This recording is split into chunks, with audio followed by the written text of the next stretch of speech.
Ia adalah perwakilan Allah di tubuh kita, dan Ia Maha Tahu. Maka Allah menghendaki kita bukan untuk mentasbihkan nama Allah. Kita diperkenankan memuji nama Allah. Allah Maha Besar, Allah Maha Suci, Allah Maha Pengasih dan Penyayang, Allah Maha Lembut, Allah Maha Kaya, dan selanjutnya. Kemahaan Allah itu sangat luar biasa dan sudah kita yakini. Namun kapankah kita mewadahi sifat Allah yang Maha Besar, sedangkan di dalam diri kita ada perwakilan Allah, ada zatnya Allah, ada nur kuasa Allah yang juga yang mempunyai sifat besar. Kapan kita bisa berjiwa besar? Kapan kita bisa mewadahi sifat Allah kasih dan sayang? Kapan kita bisa mempunyai sifat Allah yang maha lembut? Kapan kita bisa mempunyai sifat Allah yang maha kaya? Apabila kita wadahi dan kita berbuat sesuatu dari kekuasaan Allah dan dari nama-nama Allah, dari kebesaran Allah itu sendiri, maka itulah yang Allah inginkan. Kita menjadi utusan Allah di dunia ini. Allah yang menghendaki kita hadir ke dunia, Allah yang mengutus kita ke dunia ini. Di atas kehendaknya maka Allah telah menetapkan rezeki kita masing-masing, pendamping kita masing-masing, dan juga kapan masa waktu kita hidup di dunia ini telah Allah tetapkan dengan tegas, dan Allah tidak akan berubah dengan upaya apapun manusia, karena Allah adalah maha tegas. Maka Allah tidak akan merubah-rubah hal tersebut. Jika Allah merubah, maka sistem Allah ini akan berubah semua dan dunia ini akan kacau. Sudahkah kita yakin akan ketentuan-ketentuan Allah tersebut? Allah adalah maha pemberi, dan Allah tidak pernah menerima.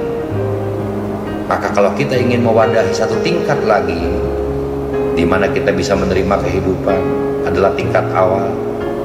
Dan tingkat kedua, kita bisa menerima kejadian dengan penuh syukur dan terima kasih serta penuh kesadaran. Itulah tingkat kedua. Tingkat ketiga adalah kita bisa memberi. Maka apabila seorang manusia telah dapat memberi kepada sesamanya, memberi kepada dirinya, memberi kepada sesamanya, maka ia telah mewadahi sifat Allah itu sendiri. Itulah yang disebut manusia mulia. Memberi itu bukan hanya uang atau materi. Banyak yang kita bisa berikan. Cara berpikir kita, tenaga kita, perasaan kita, harta benda kita. Apabila mampu kita berikan hal tersebut kepada sesamanya, itulah manusia yang menjadi khalifah di muka bumi ini. Itulah manusia yang telah mewadahi, manusia yang telah yakin pada Allah dan mewadahi sifat Allah, sehingga kita saling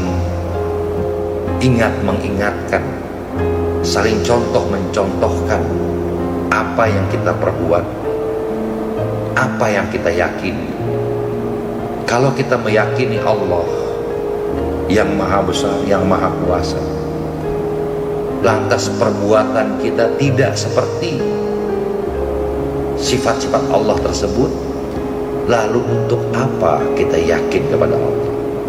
Kita yakin kepada Allah agar diri kita kuat, mapan, dan tidak takut, tidak was-was. Maka banyak orang setelah masuk ke dalam dunia agama, mulai meyakini diri kepada Allah, maka mereka mengatakan diri saya lebih tenang, lebih tentram. Disambung lagi dengan sebuah ayat di Al-Quran, apabila engkau menyebut namaku, nama Allah, akan tentramlah hati. Inilah pandangan manusia, dimana menurut penelitian abang selama ini, ketika kita menyebut nama Allah, kita meyakini Allah itu siapa dan bagaimana Allah dapat menolong kita, dan kita meyakini kekuasaan Allah yang sangat-sangat luar biasa, maka kita bukan menjadi tenang, melainkan kewaswasan, kekhawatiran, ketakutan kita, beban yang kita rasakan mulai tidak terasa atau mulai berkurang. Nah, apabila rasa was-was, takut, bingung, khawatir mulai berkurang, maka dampak yang akan kita rasakan adalah ketenangan, kedamaian, ketentraman.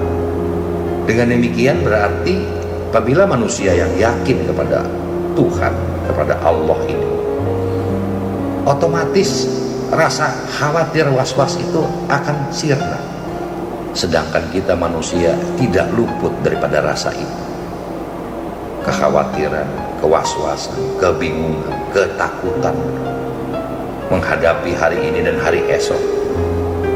Maka Allah selalu ingatkan kepada kita melalui Nabi Muhammad SAW, melalui Al-Quran, bahwa ada kekuatan Allah yang selalu akan menolong kita, selalu akan mendampingi kita.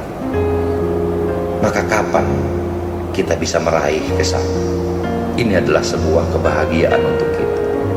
Kita repot dan bingung mengenai surga dan neraka. Kita bingung atau kita bersusah payah selalu mencari pahala untuk menjadi bekal kita dan untuk menjadi bekal nanti setelah mati, yaitu pahala untuk bekal kita ke surga.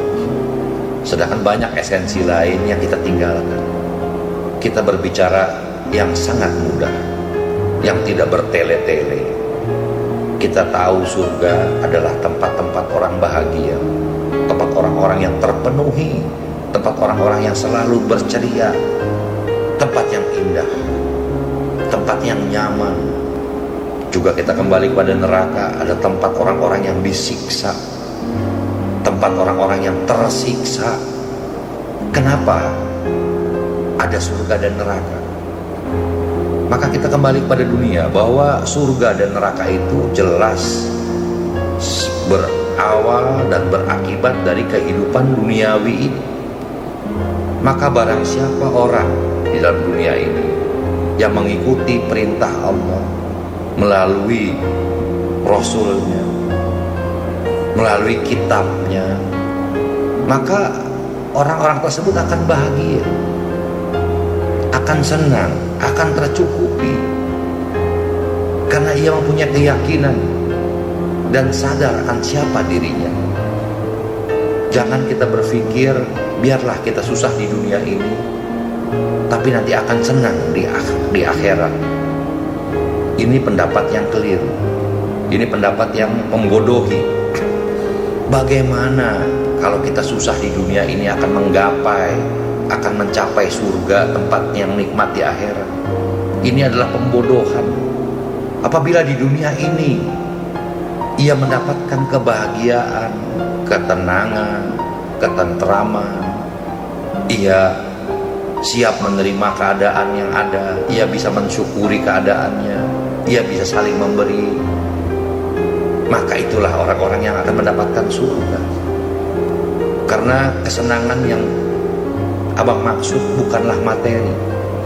Walaupun kita dalam duniawi terlihat miskin oleh orang lain, terlihat kekurangan, tapi apabila diri kita pada saat itu sadar